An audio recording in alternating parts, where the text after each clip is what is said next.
Good morning. I'm Peggy Sattler, MPP for London West, and I am delighted to welcome the 2018-19 London West Girls Government to Queen's Park. This is the third year that London West Girls Government have made the trip to Queen's Park, and I couldn't be prouder of this year's Girls Government. So I'm going to let them take it from here.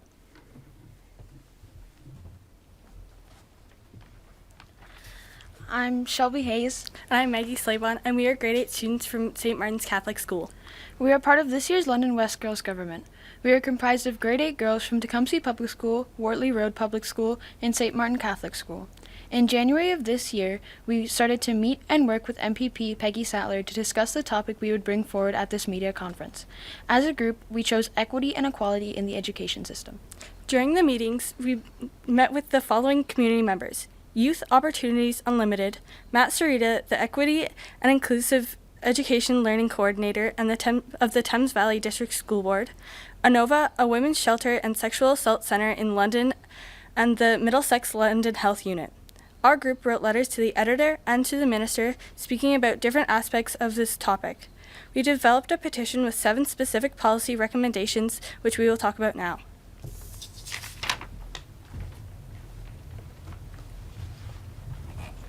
My name is Ariana. I'm a grade 8 student from St. Martin Catholic School. Our first recommendation is to increase funding for sexual assault centers. Specifically, young females wait 4 months to a year to receive support from a sexual assault center in London. Imagine being a young victim of sexual assault, but having to wait up to a year to receive support. This could greatly impact your mental health by having to wait a long period of time, and the trauma makes it increasingly difficult to continue your day-to-day life. My name is Rachel from St. Martin Catholic School. Adding on to the recommendation of increased funding, as of 2019, the government has kindly provided $14.8 million to sexual assault centers in Ontario. This seems like a lot of money, but when equally distributed amongst the 42 centers in our province, only $352,000 is being given per center.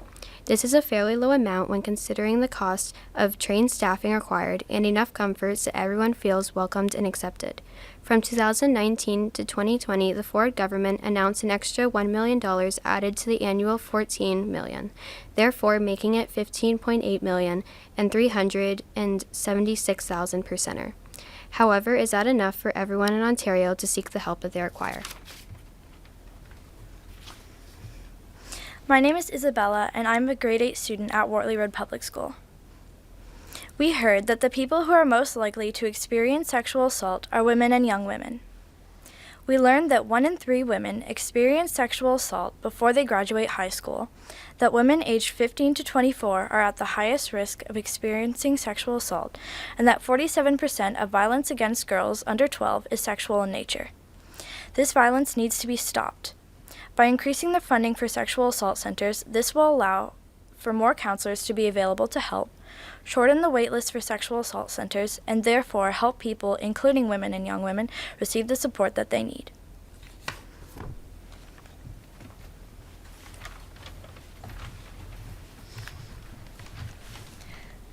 My name is Laura Dion.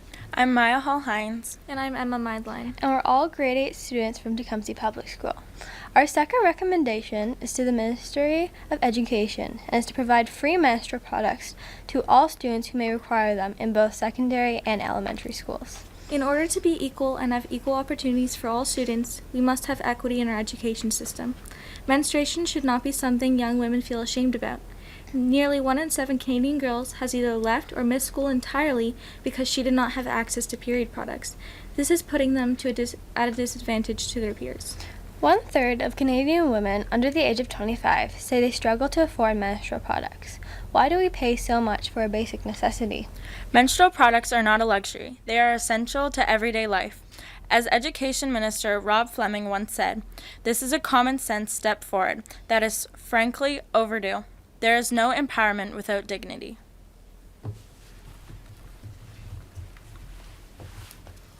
Hello, I'm Genevieve Harvey from Wortley Road Public School. We believe that all curriculum should incorporate and address issues around gender identity as well as sexual orientation. Our first recommendation for the Gender Identity Program is that schools in Ontario should address these topics and the questions that children have through age-appropriate health lessons A generation of people, whether adults, adolescents, or kids, needs to be educated. I'm Julie Harvey, and I'm from Wortley Road Public School. Students should be able to freely talk about who they are and what they believe they are without feeling judged or different from any other person. Talking about these issues in an appropriate way, such as health classes, can help do so. Kids that feel that they don't belong to a specific gender need to feel that it's okay and that they matter. Taking this out of the curriculum just makes it worse for them. I'm Layla Saif. I'm a grade 8 student from Wortley Road. People in the LGBTQ+ community should not have to worry about being left out. They have a say, just like everybody deserves to. If we were to exclude this topic from the curriculums across Ontario, we would be excluding them as well. The more we learn about each other, the better we become.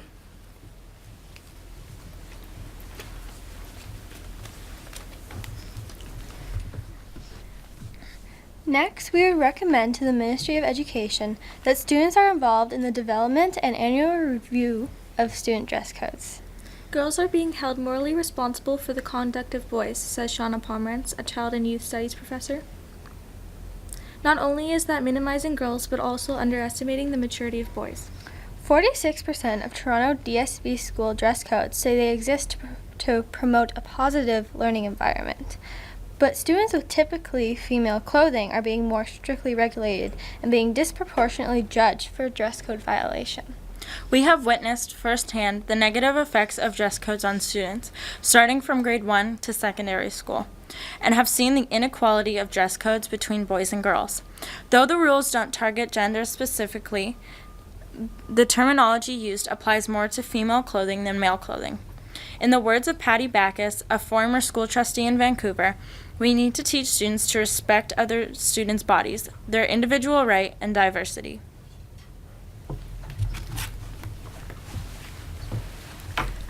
The next topic that we will be talking about is consent. There's many issues surrounding consent, and it should always be addressed.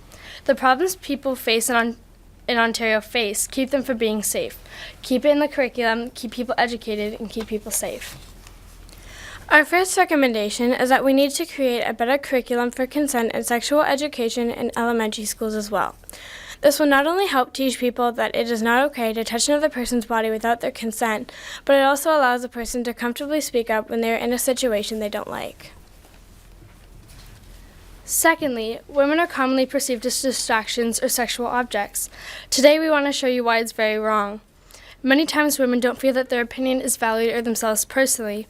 For example, the stereotype that blonde-haired women aren't as smart is just one of many put-downs by our society. Women now tend to feel the need to cover up. When they go to an outing, some boys and men make themselves feel like they can't control their actions. Another thing is, when engaged in a friendly or loving relationship, there always needs to be a verbal yes from both sides. There's now a movement called Yes Means Yes. This means that if there is an absence of yes or no in particular, this is not permission or means that they accept it. This means that it is a no until otherwise said so. Thirdly, we need to be very aware of the dangers that can happen without consent. This could lead to things like sexual harassment, assault, or even rape.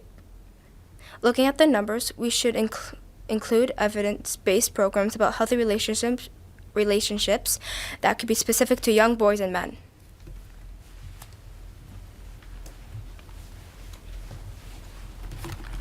Our next recommendation is to provide resources and staff training to support students who have experienced dating violence and sexual violence. Dating violence and sexual violence disproportionately affects a very high amount of teens and young adults. Nearly 1.5 million high school students nationwide experience physical abuse from a dating partner in a year. An increasing amount of young students most likely don't feel comfortable talking to their parents or other family members about this topic, and it's immensely important to provide staff training and resources for students who have experienced sexual or dating violence, because their teachers might be the only person they trust, feel comfortable with, and have available to discuss about their past experiences related to this problem. Our next recommendation we'd like to indicate is how dating violence affects the mental and physical health of teens without trained, helpful staffing. Dating violence has now become an even bigger issue throughout the years, making teens 15 to 9 years old the average age to experience this happening. Teens this young experiencing dating violence can severely affect their mental health, such as depression and anxiety. Their physical health, such as drugs and alcohol abuse, and their educational outcomes, causing them to turn to unhealthy behaviors. Having more staffing available to teens opens up more programs and activities, which promotes positive self-esteem. Our next recommendation is to provide resources and training to teachers. It was presented earlier that students feel more comfortable talking to their teacher if they have experienced sexual assault. We believe that it is important that teachers are trained to know how to respond when a student comes asking for their help, and also to know how to support the student.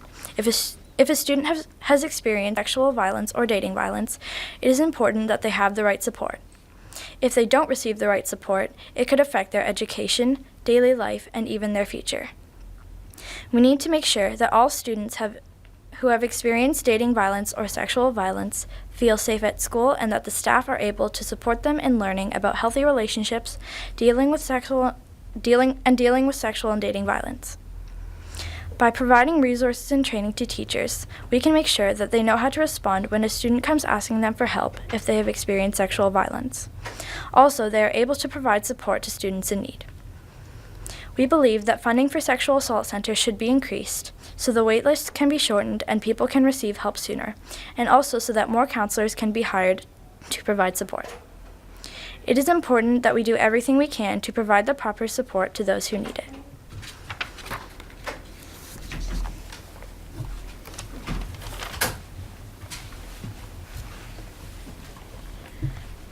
Finally, we believe that the Legislative Assembly should reverse class size increases in Ontario. This would ensure there'd be more teachers who are trained to talk about consent, healthy relationships, gender identity, sexual orientation, and understanding of self. There would be more teachers to have one-on-one consultations about sexual and/or dating violence that students have experienced. Smaller class sizes would help reduce the amount of stress in the students' lives. It would increase the amount of funding per student, provide more jobs for people looking in the education system, in education. It will also provide students with different opportunities because teachers are trained in different areas of education. On behalf of all of the London West Girls Government, we would like to thank MPP Peggy Sattler for her time, advice, and guidance. We appreciate this opportunity to raise our voices together on important issues like equity and equality in the education system. Thank you all for your time and attention today.